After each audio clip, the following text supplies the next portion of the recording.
สวัสดีจ้าสวัสดีพี่น้องปองไปสุขคนวันนี้เขาไปเธอมีน้องมาเนาะจ้ะเนาะเขาไปได้องุ่นทะเลมาเนาะจ้ะก็น้ำจิ้มเขาหายมาเรียบร้อยเดี๋ยวเขาสิมากินให้เบิ่งก็คือลองกินหลายเทื่อแล้วเนาะจ้ะมันก็แซ่บของเขาอยู่กินน้ำจิ้มซีฟู้ดเนาะจ้ะ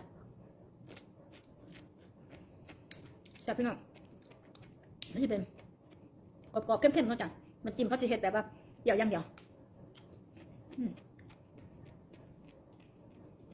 อันนี้องุ่นทะเลนี่มันสิออกเข้มๆพี่น้องถือบาโบแมนออกสินัวๆมันจะออกเข้มๆจังหน่อย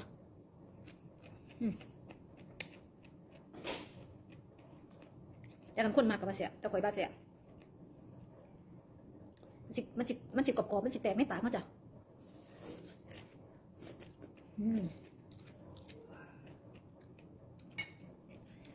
อันนั้นซื้อมาเลย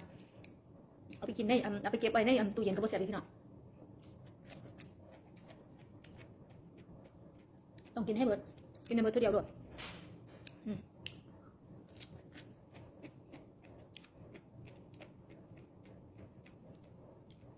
กินข้าวยังไงยกขายอยู่ในห้าง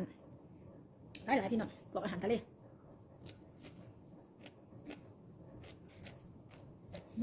อาจารย์ให้เป็นตัวขาวเชื้อราหรือว่าประจำเดือนมากกว่าปกติแล้วก็น้องสาวมีกินปลาเค็มเขาจะเนาะสังเกตเบิ่งก็จะเวลาเขาห้องน้ำน้องสาวเขาสิมีกินปลาเค็มเขาจะขั้นไผ่มีกินปลาเค็มหมายความว่าน้องสาวเขามันสิมีแบบว่าแบคทีเรียทั้งในเขาจะเนาะต้องลองกินซากุหลาบเขาเนาะขั้นแบบว่าบ่มีกินก็คือว่าบ่เป็นหยังเนาะจ้ะ